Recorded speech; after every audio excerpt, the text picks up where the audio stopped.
Doing thing. Right, cool. So, hello, welcome, lovely to see you. Hi, hello people.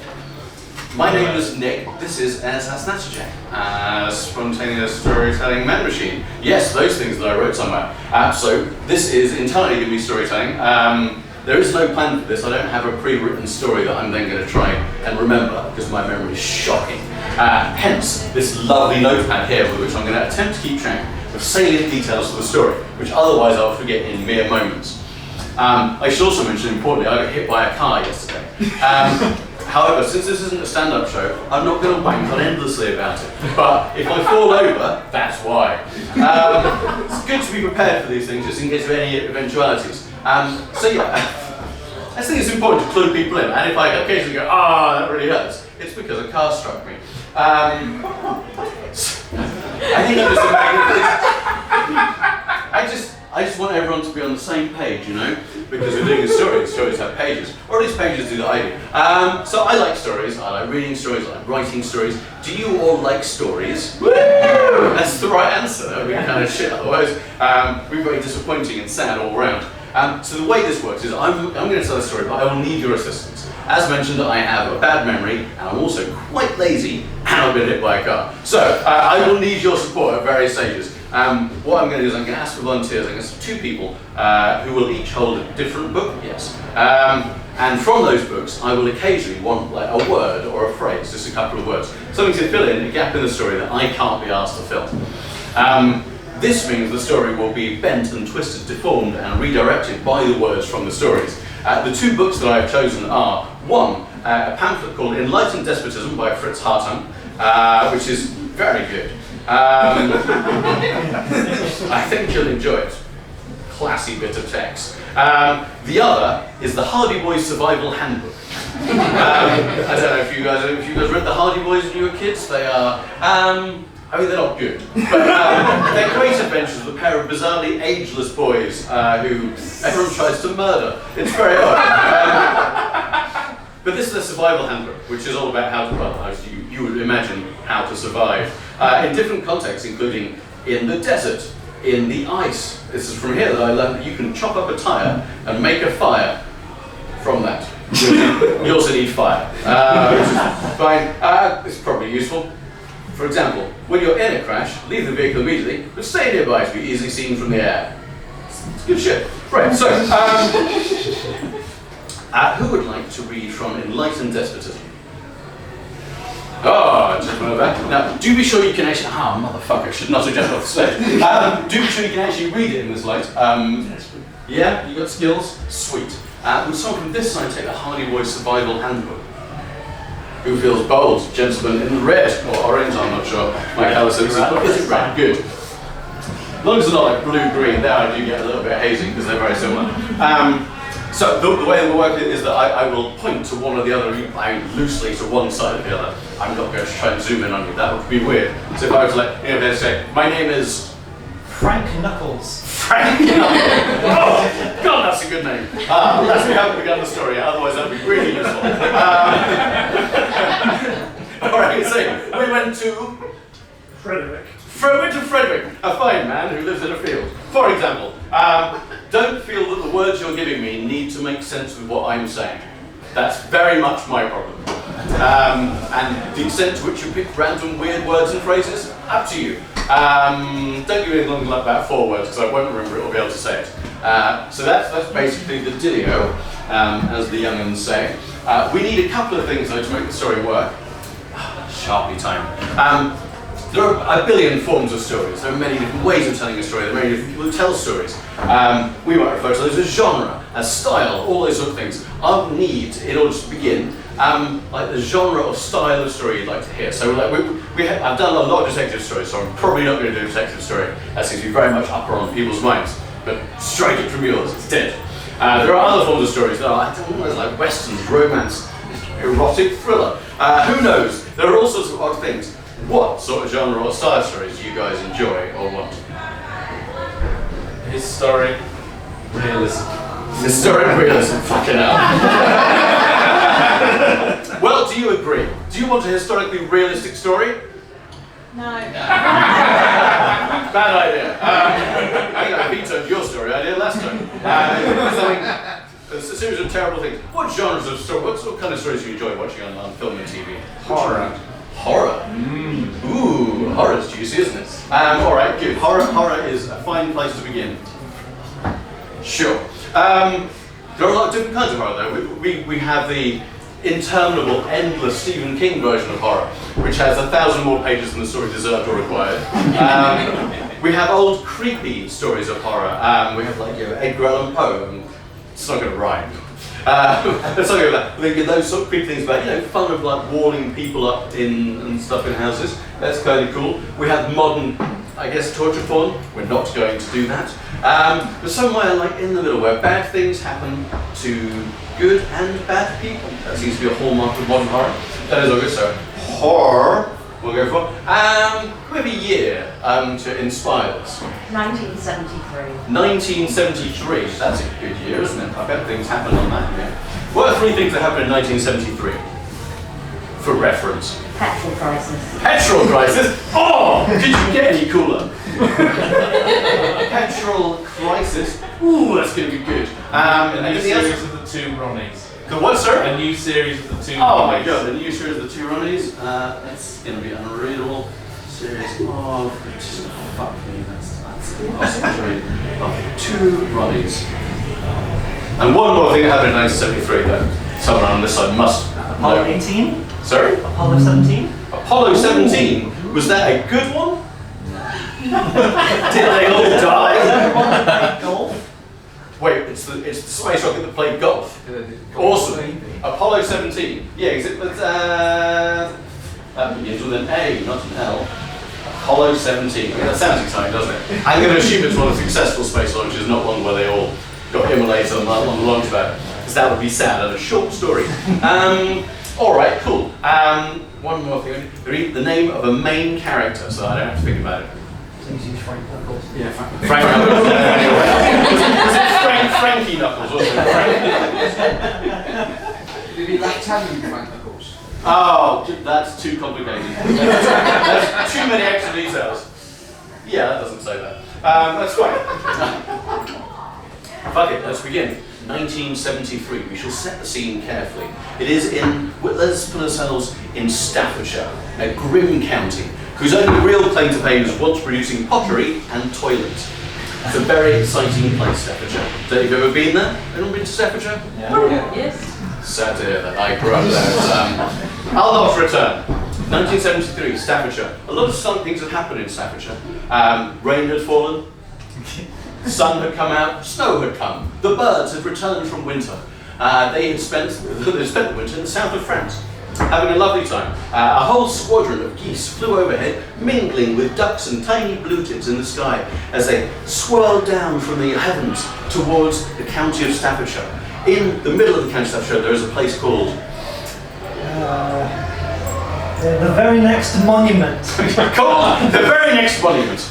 We should explain. In the 15th century, when monuments were first being built in the United Kingdom, there previously had been any large buildings or statues. In the 15th century, they began to erect a series of impressive edifices aimed to corral both nature, the gods, and incarcerate the nature and spirit of man inside a building. So there were a whole series of monuments. One was just a big spoon, that was very nice. The second was Princes of the Italian Renaissance. the princes of the Italian Renaissance, beautifully standing in the middle of Stoke-on-Trent. No one knew why they were there, but they were there, and people were going, gosh, that looks very impressive. They didn't know that the souls of Renaissance artists were actually trapped inside those 90-foot bronzes that loomed over the rest of the town. The future career of key members of Take That would be influenced by having seen Renaissance artists looming above head for their entire lives. Alas, this is before that story, although it sounds jolly good. 1973, the monuments. The important monument that we're interested in is the next monument, which was an entire town in Staffordshire. Because in the 15th century, as they continued their building of construction and exciting things, as they looked forward to the thrill of the Industrial Revolution, the thrill of the First and Second World War, the joy of an endless Tory government, they realised they needed to make a place that could be filled with hope. The next monument was to be that place. It was a place of wonder, a place that cried out, You, I'm pointing at you. It won't be long now.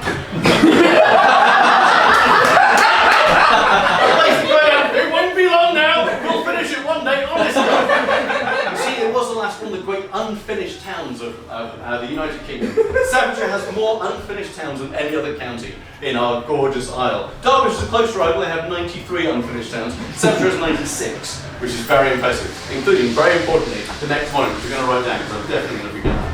The next monument. Trust me, that is what these words say. Yeah. Next one. So, the birds circled overhead, landing on the remains of what they tried to build. They tried to build a series of lovely houses, which they called The laws. they called the laws. You see, I'm not sure if you're aware, but Staffordshire for all of its time has been a lawless place. A place where injustice is a casual and natural part of everyday life. It's as normal to walk outdoors in the middle of Staffordshire and get punched by a cow as it is to be arrested for driving too fast. These things are the norm in Staffordshire, and the next monument was no place that was unused to these things. The birds landed upon this beautiful monument, the laws, these lovely houses. This is why I have to write things down. It's not going to help me in general, but it makes me feel like I'm doing a thing that will improve things. So, the birds. We should realise that birds aren't just flying things in the sky. They are, like you and I, people. Birds, like all people, have feelings. They also have names. Let's get some names for birds. The top goose, because that's how they arrange themselves in a hierarchy from top goose to bottom goose, which is exactly the same as how they roost, in a step. Bottom goose is crushed and compressed. This is often the largest goose. It thus follows that, unlike in many different kinds of tribes of humans and animals, the top goose is the smallest goose because it does the least harm. So the smallest top goose in this stack of birds that had roosted in the laws was named H. Kruger. H. Kruger. God, that's a good name. H. Kruger. His second cousin would later murder a bunch of children in the school before being immolated and returning as a dream murderer. Very exciting. Again, a different story and not this one. And that's very I'm quite sure. Nightmare on Elm Street is not in Staffordshire. So, H. Kruger, top goose, sitting atop his stack of goose pals, looked around him. We have returned. We have returned to Staffordshire from our time in the south of France, drinking wine, eating butter exclusively. It has been a wonderful time. We sent many postcards back to our family. And look, here is our family to welcome us. They're not geese, but we regard all similar avians as being our brethren and part of our pals. And indeed, out of the ruins underneath the... Another chunk of wood. another chunk of wood. A fine monument that someone had intended to represent something, but they'd given up before finishing it. So we will never know what it was ready for. Sad. Out from under the chunk of wood came a bold and cocky pigeon. He was called... The benevolent monarch. The benevolent monarch. Ooh, that's gone wrong. Yep, there you go. That's, wow, that's getting worse.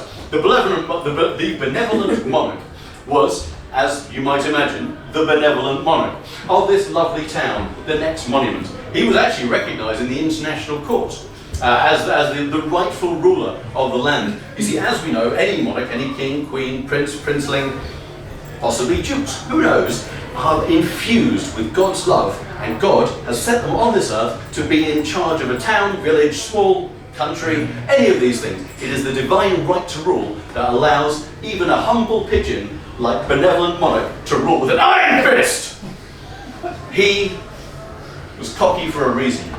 He had feet made of steel, terrifying claws that gouged out long, deep holes and crevices as he clawed his way across the concrete towards the stack of geese who had only so recently returned from overseas. "Greetings!" cried the benevolent monarch. "I see you have returned from overseas. Welcome. Now it is time for..." The unfortunate Turkish war. Now it is time for the unfortunate Turkish war. I know you were not ready. I know you have been on holiday. I know you weren't expecting this. You thought on your return, oh, we'll have some sandwiches, we'll relax, we'll maybe dabble a bit in the pond. No algae for you. We must go immediately to war. Turkey is the most renowned foe that Staffordshire has ever had. Not just Staffordshire, even that hatred and pain is concentrated in the next monument, this small town full of incomplete statuary and buildings in which we inhabit. You and I, my goosey friends, we are going to fucking war. We're going to take on the Turks, we're going to take back what they took from us, which we'll explore later in the story if I remember, and we will overcome them. We will show that we are the birds that rule the roost, and that they don't get to go anywhere. Turkey, obviously, is occupied solely by turkeys in this version of reality. This was inevitable and natural that the birds would one day fight amongst themselves. They were, of course, dinosaurs at heart. Dinosaurs want to murder things.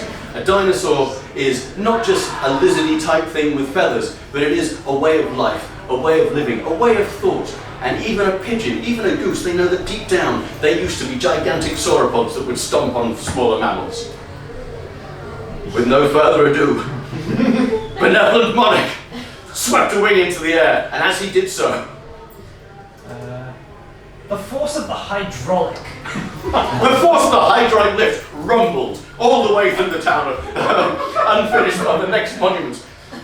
Unbeknownst to the rest of the world, in particular Staffordshire and the United Kingdom and the various military forces, the entire town's underground had been replaced and fortified over the centuries and now rose slowly out of the earth, like Metroplex in the Transformers movie from 1986, which, if you've seen that before, features a large robot that's also a city. Very exciting. The pigeons had seen this in the future and decided that is the way we're going to run this fucking town in Staffordshire. We are going to mechanize, revolutionize, electricize. And so, from underneath the ground, shaking apart monuments, arose gigantic cannons, huge. Commissions. Huge commissions! Wonderful! The artworks that had been thought of in the 15th century were finally coming to fruition. Out of the ground arose perfectly finished statues. A lovely statue of Queen Elizabeth I. How charming! A helter-skelter, rising from the ground that wouldn't have looked out of place in Blackpool. Down, around the slide, came a whole platoon of pigeons, flying, whizzing around, faster and faster as they flew. Into the sky, their steel hats glinting in the sunlight. This was Staffordshire at war. This was the pigeons' plan come to fruition. As a cloud of semi-metallic birds took flight around, wheeling in the sky, a little bit like that scene from a much better horror film, The Birds. Spun around the air, moving so fast that Weakened by hyperventilating. That's weakened by hyperventilating. They got very tired and began to drop one by one out of the sky. Alas, the benevolent monarch's army was failing even before they got a chance to fight the goddamn turkeys. Alas, it was going to just be the benevolent monarch and the geese as the pigeons landed one by one around them. They breathed too much and their sad little hollow bones shattered on impact. It was the saddest thing. The benevolent monarch watched his army destroy itself from the sky. He was crushed. Like, this isn't what I expected. I thought they'd just, fly and go and fight. It was very sad. H. Kruger took the benevolent monarch under his wing and took him to one side. He was looking a bit distressed, and he just whispered into his ear, Geographical limitations. Geographical imitations are no match for the real thing. You might have built a statue of Elizabeth I and a helter-skelter, but the real things are out there somewhere. That's what you need to win this war. Come with me, my friend. We will go and find Elizabeth I and a genuine helter-skelter. Together, they are the things that will destroy the Turkish peoples. Levermont was a little bit taken aback by this. All of his plans were thrown out the window. He'd been planning this for decades. His family had been planning for centuries. Look at the fucking mechanized world around him! And it was all for naught because his pigeon people were dead. One lonely badger walks across the town square and he looked at the ruins around him of pigeons, bits of buildings, bricks shaking everywhere. Lovely statue of Elizabeth I. Tough quality detail. Lovely bronze work, very lightly burnished, but not, as you normally see, somewhat tarnished by the weather, because you see it's been underground for several centuries, which is where it belonged. However, now that it was out of the ground, soon it would begin to decay, like all things. This is the nature of the way. So, our beloved friend H. Kruger, the goose. We lost Frankie Knuckles, we haven't. We'll return to Frankie. Don't worry. He'll be super relevant later in the story.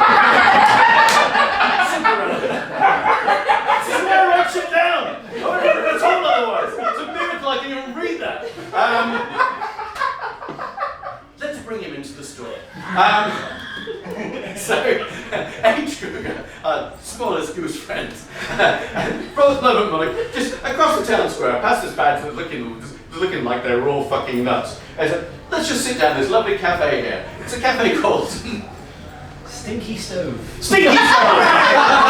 Stinky Stove! Our favourite cafe. They do a lovely cup of tea and a buttered toast. It's just the bee's knees. And the geese, having recently been in the south of France, eating solely butter, were very excited to be able to continue their diet.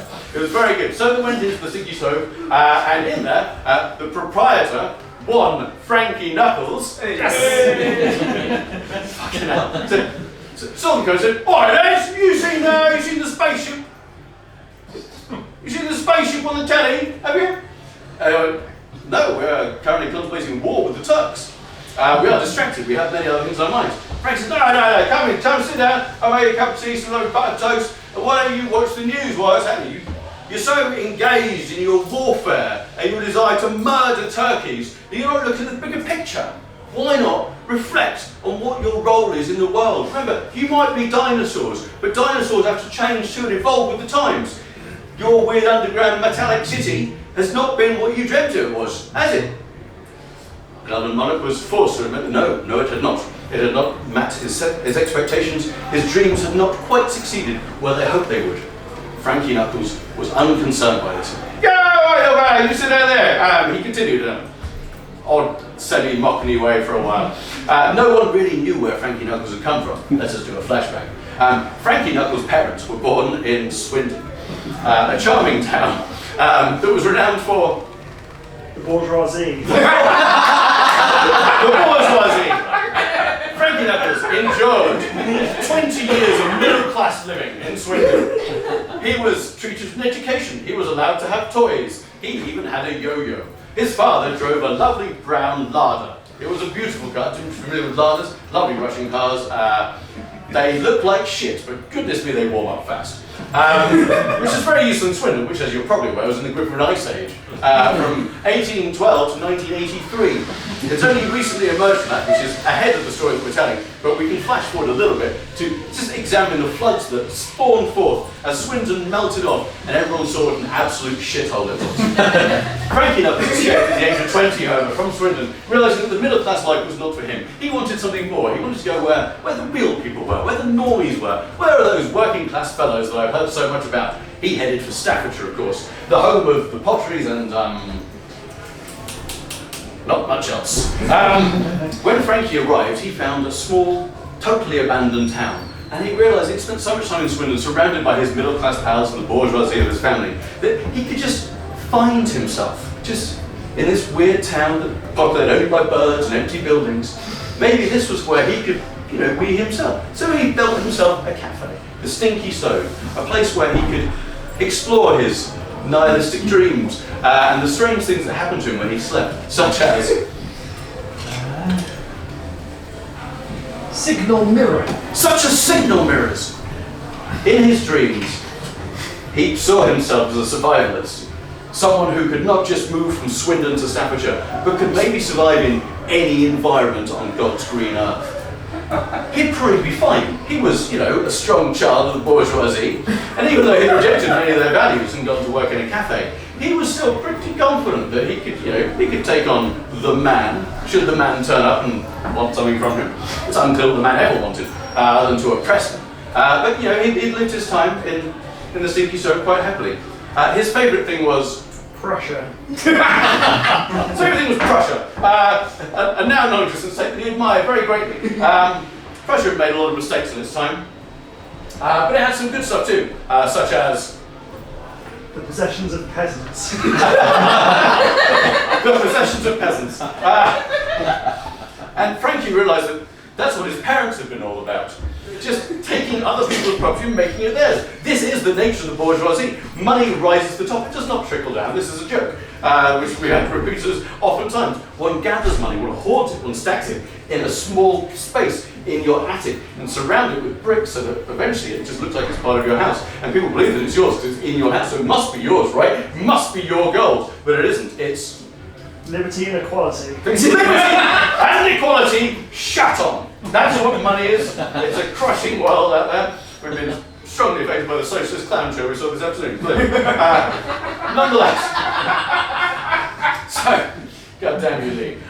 So Frankie had brought with him his hoarded parental wealth up to Staffordshire, and with Prussia in mind, a great state that did lots of things, did a whole bunch of war, and then lost everything.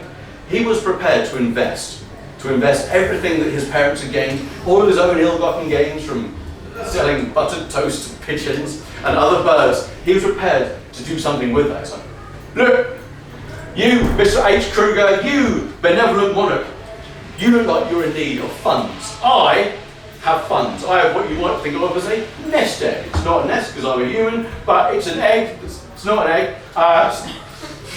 Birds don't do metaphors.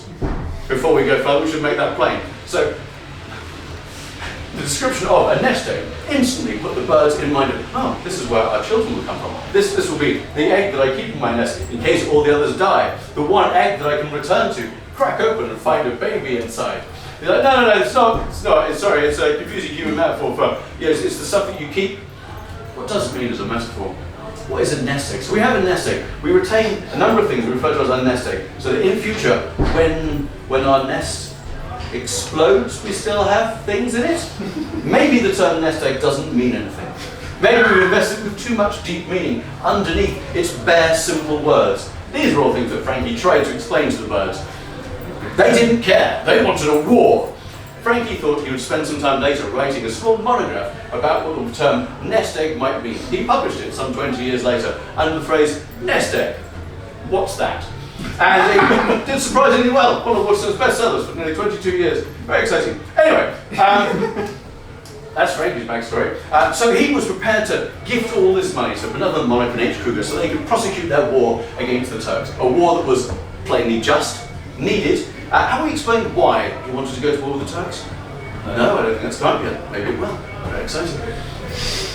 So, with the money now available, benevolent monarch was able to invest this in more modern warfare strategies such as... Copyright Stratemeyer Syndicate 1980. What was the middle word? Stratemeyer. Stratemeyer. Such and so. Invest in such things as Copyright Stratemeyer 1984. This was a robot who had been sent from the future. It's a difficult thing to order a robot from the future, but you can do it if you think carefully. You have to write a postcard and post it to a future 1984. I don't know if you're trying to be in the same way you can write Santa Claus, you can also write it to the future. It's exactly the same. Just write it 1984. Please deliver. And also come back to 1973 and help me, please. This is what happened. In the future, 1984, a naked man appeared in a glowing ball on a street. He said, hello, it is me. I am... That was supposed to be Arnold Schwarzenegger. That's all good. No, Russian? Cool, he's Russian now. It is me, Arnold Schwarzenegger. I am a robot from, well now, because we're currently in 1984, where I am. I am a robot that can be sent through time. I can only travel naked. It's weird. There's no real reason for that given in the story, because inside I'm made of metal. So, I don't know if you ever thought a great deal about the Terminator and the Terminator 2 and the entire franchise, but they actually make less sense as they go on. It's awkward, but a very cool story. I, Arnold Schwarzenegger, I have received, what is this? A letter? Oh, how lovely. 1984, that's now. Arnold received post for the entire year. He finally found the one letter that was actually about him. All the others have been about Margaret Thatcher. It's very squirting. So he read from the story in his native Russian accent. Hello, future robot man. It's me. Would you please come back in time to help me murder turkeys? That's a bold offer. What else do I have on? He consulted his Filofax, because it was 1984. He recently bought a new set of pages to insert into the little clip thing. He was very excited. He loved all these things. He'd actually got a little insert that had a whole bunch of notes, along with just the regular calendar entries. You put names or in. My dad had a Filofax. It was a beautiful thing, Dad. I know you miss it. So Arnold flipped through his Filofax. There's no no point going forward for the comic because I need to go backwards. So, was I doing anything important in 1973? Flickety, flickety, flip. Ah! I prosecuted a war against the Turks with some birds! I must go back in time. Otherwise it wouldn't happen, and that would be a disaster. Time loops can't occur without someone doing parts of the loop thing. So, he made his preparations for going back in time. It's complicated leaving your home and your family. His wife was named Popal. His wife was named Pop Al, also a robot, obviously by the name. But unlike Arnold, who was a robot, who was a humanoid bipedal robot, she was a microwave. Pop Al! Oh, my darling wife! I must go back in time once more to change the future. That's what I do. Pop Al resigned to her fate, and the fate of her husband sat on the kitchen counter and bing! She's a microwave. That's all she can do. That doesn't mean they couldn't love each other very much. And when a man or a robot loves a microwave, it's a very special thing. It warms you up. It's just beautiful. But don't put metal in it, otherwise it'll explode.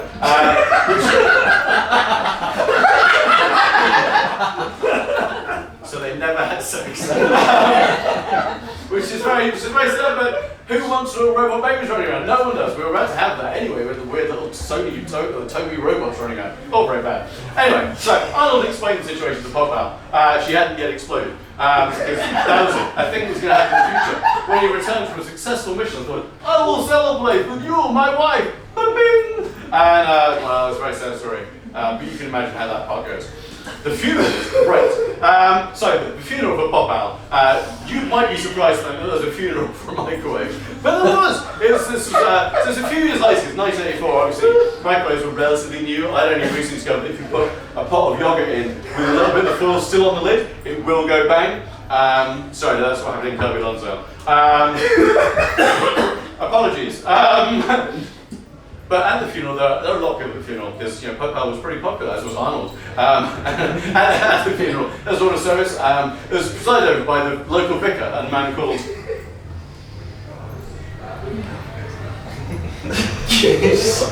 Joseph II.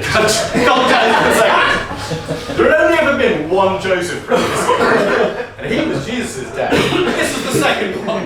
And it's been 2,000 years since the second one. Very exciting. He was a great big bear of a man. He had a belly like Ralph responded. Like Ralph responded.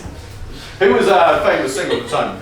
If you don't get the reference, no worries. That's in the past. He was a great big guy, and he kind of loved everybody. He was that kind of vicar who the community really trusted and would come out to see if he was, singing in a band, doing some busking, even being in church. All of these things were options for him. And he stood there presiding over this sad box of cinders, which is what Pop Al had become after, she and Arnold consummated their relationship out of sheer excitement. And he gave a long and moving speech, only an excerpt of which we'll get into now. Pop Al was a friend to the entire community. She was known for many years of blood and terror. She was known for many years of blood and terror, running a crime syndicate from the kitchen. Arnold Schwarzenegger, the Russian robot. But for all that, much like the mafia in New York, they were still about family. If you can go out and murder a bunch of people, but you still love your kids, don't you? And that makes it all alright. As you remember from The Godfather and many other tedious gangster movies. It's okay, as long as there's love in your heart, it doesn't really matter what terrible things you do. And Joseph II was big on that idea, and he continued. After her reign of blood and terror is now, alas, at an end. Our thoughts go with her family, with her robotic husband, man, Arnold, with their stepchildren that they got from another marriage. Where did they come from? Stepchildren then, there were 3 stepchildren, they were called The unbelievably powerful, deadly grip of the river. They were called, collectively, the unbelievably powerful grip of the river. For, like their mother, they were a force of nature. If you think that Pop Al, the microwave, presided over a reign of blood and terror. You got no idea what the fucking river got up to. My God, River of Blood was only the beginning. They from a very early age, they were into like throwing milk bottles at things, and it only escalated from there. Their worst and most glaring escapade was when they certain revenues and services. was when they established that certain revenues and services were due to them. And only them. Taxation was a previously unknown thing in 1987 when we set Popal's death, but they introduced it. It's their fault that they take a whole bunch of your money when you buy, I don't know, crisps. Bad people. Anyway, back to the funeral. So Popal is gone. Our children live on, and through them, so does the murder and chaos that we've come to expect. It's a beautiful thing. We're now going to sing a hymn. That hymn is called, I don't do this to myself, Moose Pond Shelter. Moose Pond Shelter. Now I know you all know, and I'm only going to recite. I'm not going to sing it because I can't sing it. We erase their things. Once upon a time there was a moose, there was a river, there was a shelter. They lived together in harmony until they fell down a helter-skelter. It wasn't last one of those rhyming hymns, which everyone regrets once they've begun. The moose and the grass and the shelter would find themselves in a place far from home, a place we might describe as The meeting of deputies. the meeting of deputies, where we meet the people who are deputised for God and the devil. Because they're very busy, they can't do things all the time. And so if you remember, the River Moose met with Deputy God, Deputy Devil, and they talked in great detail about what was good and what was bad in the world. And their conclusion was that the good things were, I recognised his Cessna. I recognise the Cessna, said Joseph II, suddenly distracted from his sermon and from his hymn, out the window. There's a Cessna! Look, there, it's a car! Everyone looked around, Joseph fucked off out the back. The funeral was over, everyone was bewildered. Arnold was not happy about it, but he and his friends buried Popal the microwave in a hole in the ground in the churchyard, and everyone was very sad. But this is all after we went back in time, which is the point we got down the story. We got distracted by Popal again in the microwave. She's a very important character, but she's not as important as Frankie Knuckles, H. Kruger, Benevolent Monarch, or indeed Arnold. Oh, that's closer. We can't change his accent now. He is still Russian, I promise. So, Arnold, having identified that he was in fact busy during 1973 and therefore did need to go back in time, and that only in the future would he bury his wife, and not knowing that when he came back from the future, he'd bang his wife and then blow her pop the thing out, he decided to travel back in time. He crouched in the way that all time travellers do, naked, in a little bubble, very similar to Bruce Forsyth when you think about it.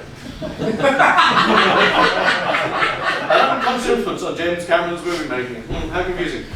So Arnold knelt down, his bubble encased him, taking a chunk out of the linoleum floor that Popal would give him a hell about when he returned. And he arrived in the middle of 1973, in the heart of the small town, the next monument.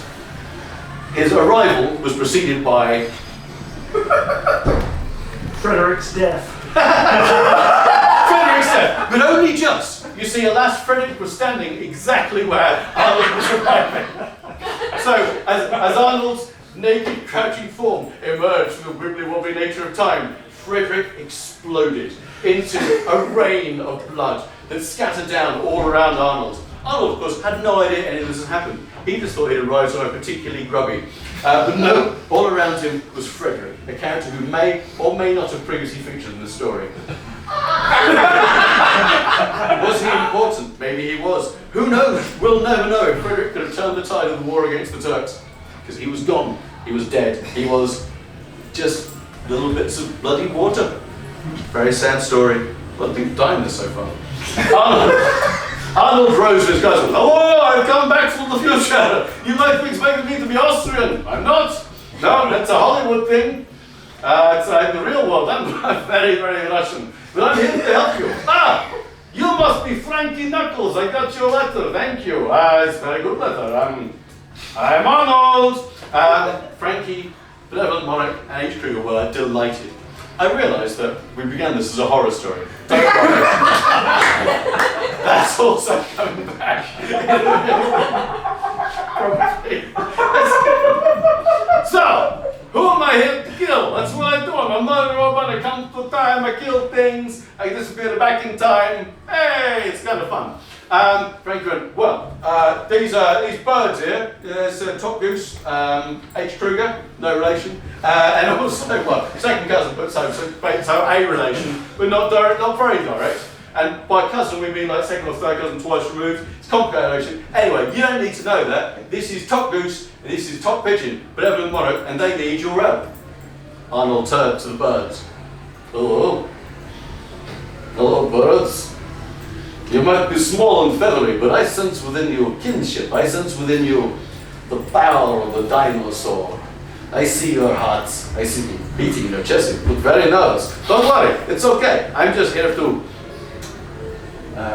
Mostly fools. I'm just here to mostly falls! And he did. Executed a perfect pratfall right in front of them. What most people don't know about Arnold Schwarzenegger is that he had, being a time-traveling robot, he had a very long career at end of the pier shows. He started with Laurel and Hardy for like 3 seasons, very impressive. He was the guy who really taught them how to do the falls. It's a pretty cool story, really, but for a different time. Anyway, so he did actually one perfect pratfall. Landed smack on the concrete. It was like, oh! Are you okay? Said benevolent monarch, concerned that his new recruit who was supposed to help him win the war against the Turks might now be impossibly injured. No, it's fine, I'm a robot. You can't hurt me by falling over, but I hope you enjoyed the gag. Anyway, nonplussed, as I think we all were by that occurrence. H. Kruger said, look, we're going to war, and we're just birds. Turkey's miles away, and although we believe it's full of turkeys, it's possible that might not be true. Arnold wasn't concerned. He said, you people... Free, wealthy, and well-behaved. Free, wealthy, well-behaved. His accent came back at the end of the sentence. Free, wealthy, and well-behaved. You are the perfect people for me to train up. Like in, you ever seen Red Dawn? Yeah? Okay, cool. Like in Red Dawn, where I trained myself and other people who were already soldiers to repel Russians. It was a confusing time, a confusing film. Don't worry too much about it. But I'm going to train you to be the birds you are born to be. Thus follows a long montage of training scenes. Very exciting. So we see the birds lifting His pocket knife. lifting his pocket knife. Very big pocket knife. He only managed to travel back in time with it. Remember, you can't carry other things by shoving it up like in a prison. Because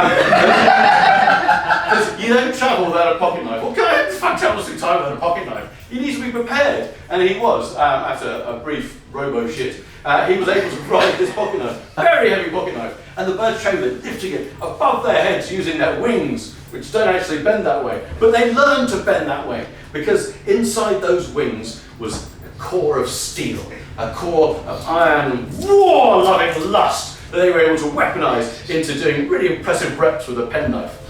Very good birds. Benevolent monarch, having gone through at least 20 minutes of a training montage, cried out. Not entirely. Not entirely, he said more of a strangled squawk. As he began to speak and the weight of the pocket knife crushed him temporarily. Arnold, I think we're ready. I think it's time for us to go abroad and take this war where it needs to be. Arnold paused for a drink, because he was getting a little bit hoarse from talking. And he said, wonderful news! My job here is done! He crouched down like Brucey, vanished, never to be seen again by the poor pigeons and goose. Frankie was a little bit surprised as it took yet another scoop of linoleum, this time out of his cafe. He's like, oh man, I got a fucking feel like that. Oh, birds. Undaunted, H. Kruger and benevolent monarch, I still can't read that, it's a terrible age. Yeah, I can't fix that. H. Kruger and benevolent monarch surveyed their army, which consisted of 12 geese. And that was it, because all the other birds had died, if you remember. Very sad. The badger, which had wandered briefly across the scene, it just kept going. He was having no help. He didn't look back over his shoulder, in fairness. Fuck. And just off he went, back down into a set, and he gave rabies to his family. Beautiful story. That's the horror part. Scary.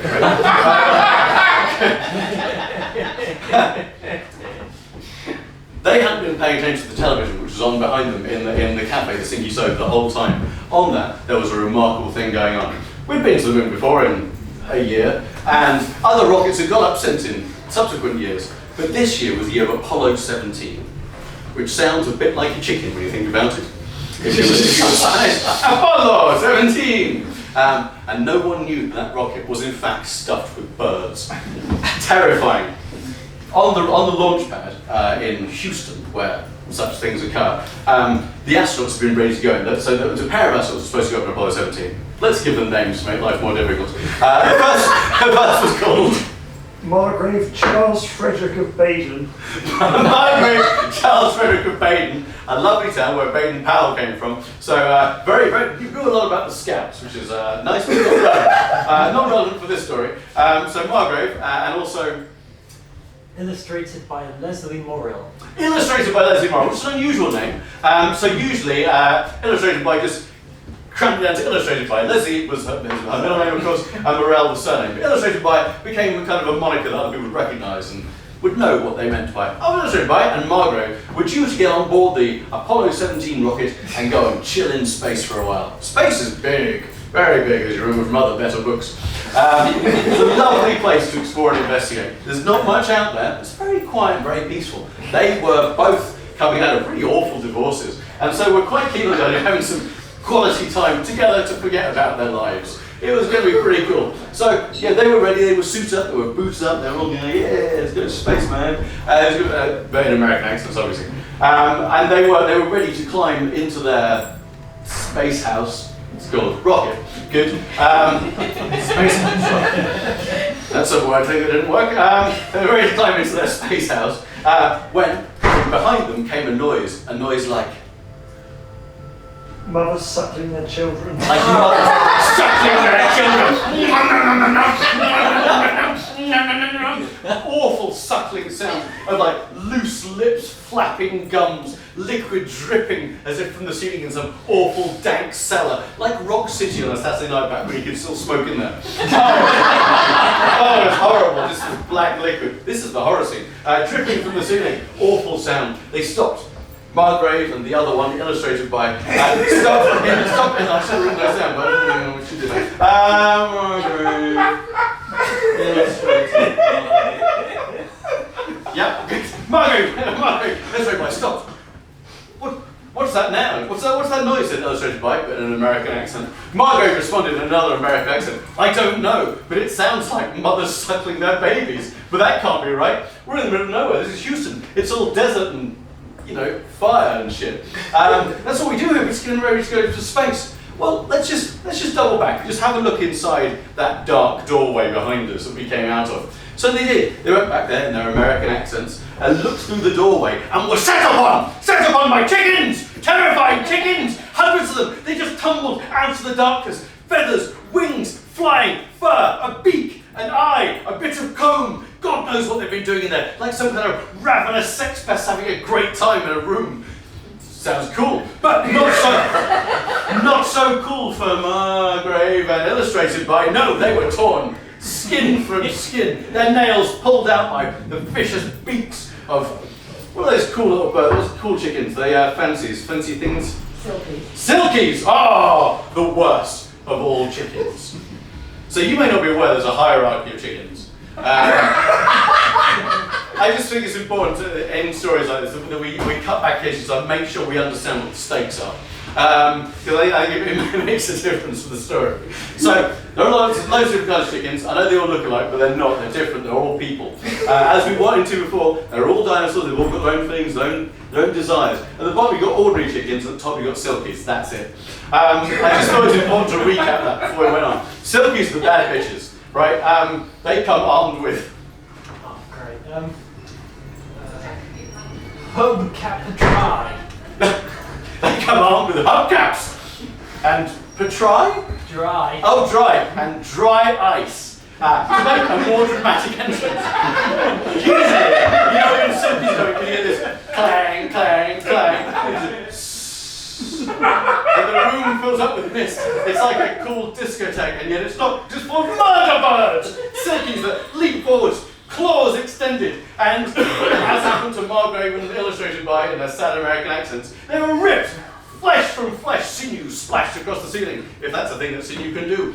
Maybe it is. It happened this time. You couldn't tell though because it was a very dark room. No one would ever return to that room. There was just a blood-spattered doorway. Out of it came two ungainly, twitchy and weirdly moving astronauts. Yes, you guessed it. The spacesuits of Margrave and illustrated by were full of chickens. And those chickens were going to space. Core to the story, it's very integral, I promise. They stumbled somehow, knees shaking, elbows twitching and flailing backwards in all sorts of ways. So we have different body parts to birds, so they find it quite hard to replicate. But they got into space, they did all right. And all this unfolded on television inside the stinky stove, behind Frankie Knuckles, H. Kruger, and Vanilla Water, as they discussed their plans for taking down Turkey. All the drama that they thought they were facing was as nothing compared to chickens in space. My God! On the TV behind them, the commentators were a bit confused. They were treating it, commentators? Newscast is probably the word I want, but I said commentators. And thus, and there they are, going up in space, like, oh that's right, they flew the atmosphere, oh my goodness, look at that, oh, disengaging booster rockets, my goodness, so exciting, look at them go, oh they're looking around, what can you see, Bob? Well, I can see looking out the window, Bob. Great! Both commentators are called Bob. And so, they were the people that saw the chickens inside the spacesuit helmet. They expected to see like a smiling American face illustrated by our Margrave as they reached zero gravity in orbit. But no, it wasn't. It was just a maddened Silky going mental inside a glass ball. I think at that point we realised that the Earth was probably lost. It was the first intimation of the true doom that would embrace and encompass the entire human race in the galaxy in later years. But that, again, is another story for a different time. This is still 1973. Those chickens, which were to drift in space for eons until they were discovered by a far future civilization and would retro-build them to try and figure out what planet they could have come from, and instead constructed a planet of the chickens, where the chickens that had gone into space, those 42 Silkies crammed into spacesuits, became gods of a whole cosmos, and eventually set out to conquer and to spoil the rest of the galaxy. Pretty cool. But we returned to the stinky stove, where shit was getting real. They were ready for war. The 10 geese had been beautifully trained by the Russian cyborg man robot Arnold Schwarzenegger, and they were ready to take on anything. Furthermore, I realised that we're a bit short-handed, Frankie. Would you care to assist? I go, no, I've got a else to hang with bourgeoisie, and the bourgeoisie in Turkey. They both nodded, very vigorous, definitely bourgeoisie in Turkey. I'm in! Alright, let me get my fighting things. I've got a trunk full of insurance. I've got a trunk full of insurance and that, pretty sure we're going to need that if we're going to war. You want to be covered in case there are any claims against the damage that you do and the damage done unto you. I don't want to see anything bad happen, but if you do get a boo-boo or get a knock knee, I want you to have the appropriate medical care available through the policies. Let me take you through those policies now. Frankie pulled out a series of clipboards that were just tucked behind the counter and got all the geese signed up pretty quickly for some quite comprehensive life insurance schemes. Very impressive. The cover was very good. They, of course, birds can't read, which was a shame, because if they had, they would have seen that there were a whole bunch of very small clauses written in, well, big clauses, written in small letters that said things like, I don't have to pay out if you're a bird. Which is unfortunate. Frankie had robbed the birds without them even knowing. He stood to make a fortune. Whether those birds came back from Turkey or not, he was going to be minted for life. He would add it to his weird nest egg of other stolen things that he'd taken from the poor working classes around the UK. You see, Frankie, like all of us, was a man torn between his impulses. You know, he hated his middle class upbringing. He wanted to just be an ordinary worker in Staffordshire, but he'd moved to Staffordshire years ago, come to this little town the next morning, and there was nothing there. Maybe the socialist dream was a lie. Maybe he should embrace capitalism. Maybe, I broke my pen. He said, surprise. as the pen flipped off the clipboard. But it was all right.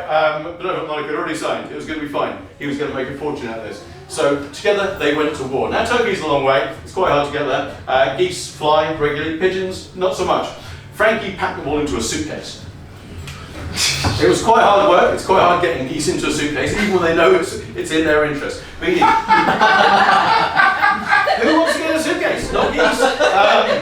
These are armed military geese. They know their shit. But they got in there, and he managed to cram in Benevolent Monarch as well. And off he went to East Midlands Airport, where there are regular flights to Turkey. So he got one, and he was sitting next to a lovely chap called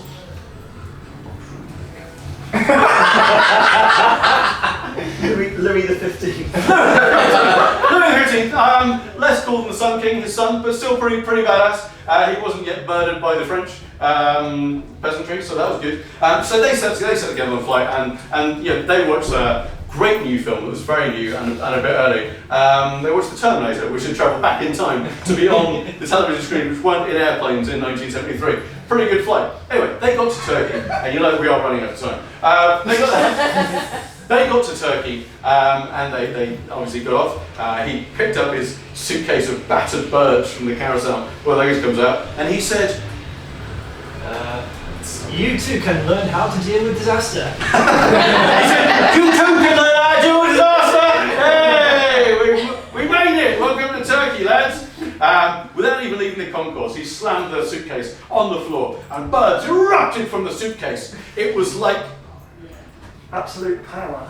it's like absolute power! Power had come to Frankie Knuckles. He had the power to unleash havoc and chaos in the concourse of Turkey's main airport, named STOP. Named STOP, which stood for sometimes other people. Because that's what happens at airports. Sometimes other people have just emerged from planes. You didn't know they were coming, but they're just there, suddenly, in your country. What the hell is this? But no one in Turkey was ready for an influx of mad armed geese. They spread out, fanned out, wings, stretching out, filling up as much space as possible in the concourse. Benevolent Monarch cried out loud in his biggest, baddest voice. In Portugal, it is assumed a special character. In Portugal, this is assumed a special character. Yeah. In Portugal, this is assumed a special character, but I'm from Staffordshire, and this is me. I'm real, not just a character. I'm not pretending. We're really here to fuck you all up and kill you. At last, I'm going to prosecute my war upon you people. I had a reason for it, and that reason will now become clear. It's because Frank mouthed slowly. Behind Benevolent Monarch, Frankie was mouthing very slowly along the words that he was saying. It's good, because if someone's doing that while you're talking and look at you, it's really hard to go, oh, yeah, oh, thankfully that distraction was behind me. So, Benevolent Monarch was able to elucidate his reasoning and why he loathed the Turks so much. It was because I shall not speak of England. Excuse me, I shall not speak of England! In my long speech to you people in this Turkish concourse, I speak instead of... Pardon? I speak instead of... Jungle. Jungle! Jungle is massive! And yet, in your Turkish way of life, you have spun jungle and drum and bass. The true musical heart which every dinosaur rumbles with. Every roar of a dinosaur or a tiny bird is inflected with breakbeats, bass snare, and wonderful, evocative, screaming men doing kind of reggae beats on things and some weird sampling. That's why I've come, because you rejected the music of my people, the music of my heart, so I have come to lay waste to your land. The Turkish people were obviously scared as fuck. This is very surprising when a whole bunch of geese turn up in your concourse and start mouthing off. Did I mention they also had guns? The geese had a lot of guns, and they just opened fire, spraying the concourse liberally with lead or whatever is actually in bullets these days. I guess mostly cordite, maybe some of those. Oh, they could have those tracer rounds. Yeah, okay, imagine it cinematically. So, the bullets they've got are these cool like uranium tracer rounds. They glow, but also like irradiate everything that they hit. So, in the middle of Turkish concourse, it's like 10 o'clock in the morning or something. 10 geese just gone mental, just off the luggage carousel. All armed with massive machine guns that they couldn't possibly carry. But nonetheless, they are. They're squeezing the triggers. Somewhere in the future I'll be going, I did a good thing. But we'll see. As the geese opened fire and benevolent monarch saw that his plan was about to succeed, something very frightening happened that makes this a horror story. It was The names of Kant and Humboldt. the names of Kant and Humboldt. Yes, the squids.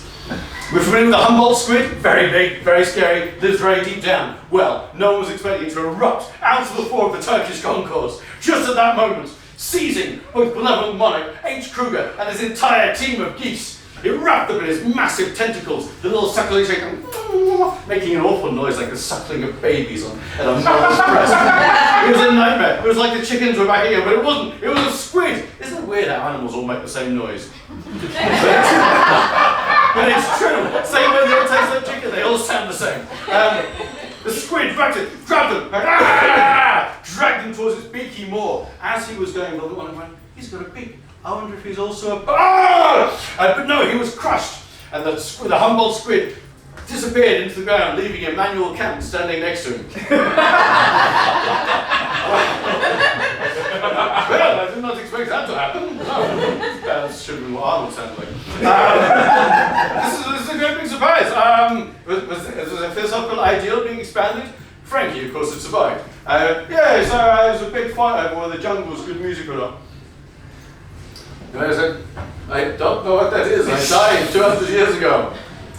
You never heard jungle? You come back to Sinky Side with me, mate. I'll show you a banging good time. So Emmanuel and Frankie Knuckles boarded the next flight back to Staffordshire. They arrived in Staffordshire, and from Eastman's Airport, obviously. It's a small trip, we're over time. Small trip, but they hopped on a small minibus that goes the whole way from Eastman's Parkway to the town of the next monument. And there they got to appreciate, for maybe the first time now that the warmongering fucking birds had left, that actually the last monument had something going for it.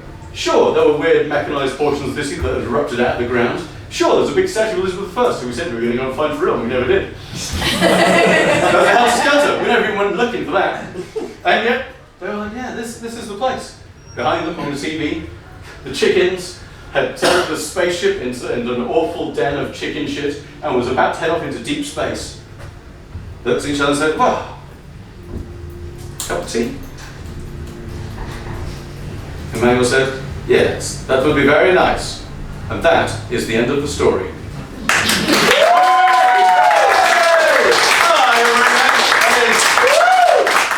Thank you very much.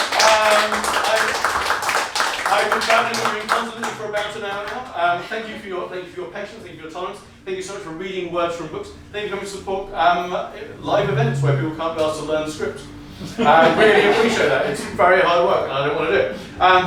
If you're interested in using the internet to stalk me, cool, I guess. Please do it in a non-threatening way. If you want to find me, it's under Captain Pigheart. The context of which I will not explain. You've been marvellous though, thank you very much. There's no backstage for me to disappear to, so... Yes, I'm going to stand here awkwardly for a